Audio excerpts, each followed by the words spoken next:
customer isn't always right. This is something that I wish every entrepreneur, freelancer, and business owner knew. The idea that the customer is always right is an outdated concept that comes from the employee world and the 9 to 5. And I want to dig into this with you because it's really important, because the number one thing I see new entrepreneurs do is bend over backwards for sometimes some pretty abusive treatment.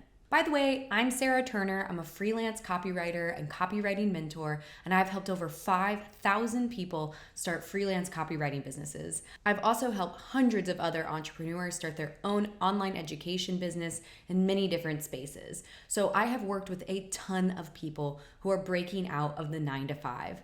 And one of the things I often have to work with them on is that the customer is not always right. When you are fully in charge of your time and energy, what you're going to quickly realize is that your time is your most precious resource, because it's the one thing you cannot generate more of. You can generate more money, but you cannot generate more time. Now, energy is an interesting resource because it's dynamic. And it actually fluctuates depending on the task that you're doing.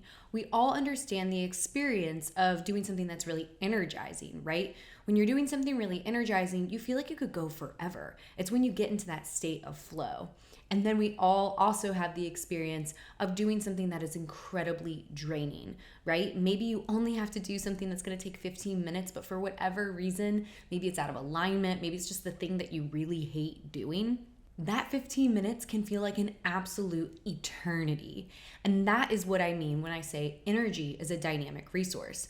So one of the most important things you can do as an entrepreneur is figure out what are the energizing things in your business and what are the draining things. And then the more energizing things that you do and the less draining things that you do, you are going to start to cultivate a business that really works for you. And that, my friend, is how you build a business that you are running rather than having it running you. And so because of that, it's important to know that the people you interact with, your clients, your contractors, even your employees, those people are going to contribute to this energy equation one way or another. And so when you are devoting any time and energy to somebody who is condescending, belittling, even abusive, you are actually depleting that energy bank, which is going to trickle over into all other areas of your life and how you run your business. And it's going to negatively impact the work that you do, even the meaning that your work gives you. And this, my friend, is why the customer is not always right. Because if you are dealing with somebody who is draining your precious energetic resource, it is not worth the money that they bring into your business. And I know that can be really hard in the beginning when you are just trying to pay your bills. But really quickly, once that first initial part of your business is built and you're actually paying your bills and you're getting to a place where you're more confident and more comfortable, it is so important that you say no to clients that are draining you, because they are actually going to negatively impact your overall energetic equation. And so when you get to that place, I want to encourage you to say no, and to say no early to those kinds of people. And even if you get to the other side and you are working with someone, it is absolutely okay for you to say, you know what? No, thank you. Here is your money. Here's a refund. And now that I understand what it is that you're looking for, I'm realizing I don't have the bandwidth to commit to your project right now. That's one of my favorite ways of offloading somebody who is, quite frankly, a red flag client. Now, here's the thing. This doesn't really happen all that often. The stories that we hear of, monster or nightmare clients or customers are really few and far between in my experience. But they stand out because we have a negativity bias and we tend to hyperfixate on the things that are scary or negative in our lives. Truly, between all of my clients and all of the students that I have engaged with over the last 10 years, I can count on one hand the number of these experiences.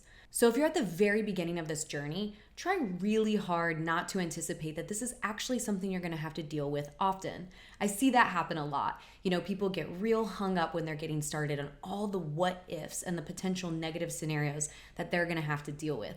Really, truly, these experiences are few and far between. Now, I wanna add one nuanced caveat to all of this. It is also so important that you don't swing really hard the other direction and let ego get in the way. I've also seen this play out with lots of newbie entrepreneurs. And it makes sense. If you've recently left the 9 to 5 world, and especially if you've left a toxic workplace environment, you can get ultra defensive and have your guard up. And so sometimes you'll have an interaction with a client, and remembering that you cannot hear somebody's tone over email, and not everybody's writer, you can hear something that's not quite there and allow your ego to get real big and protective and, make more out of a situation than it actually can be. So in these tricky scenarios, I invite you to really practice giving the other person the benefit of the doubt. We have all had experiences where we were going through high stress moments in our life and did not act as our best version of ourselves, right? We all have moments where we've acted out of alignment, maybe because we were stressed or something was going on in our life that was causing us to just act kind of off.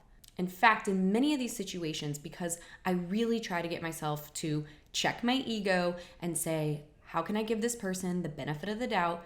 And when I do that, what I've often found out is that something is going on in their life. I've had a client who is going through a divorce. I once had a client whose kid was really sick and they were so stressed, and they took it out on me. Truly, we don't know what the other person is going through.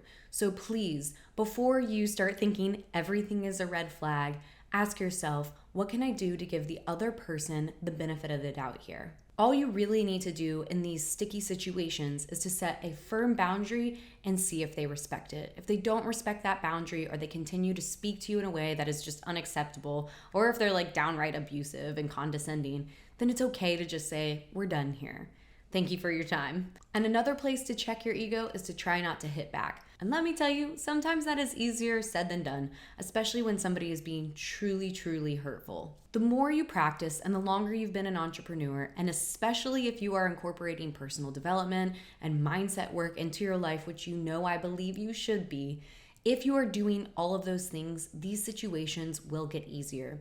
And the best part is as you grow in your own sense of self-trust and confidence, you will know what is yours to own. So if somebody were to say like, oh my gosh, you're late on something, and you are late, that's yours to own.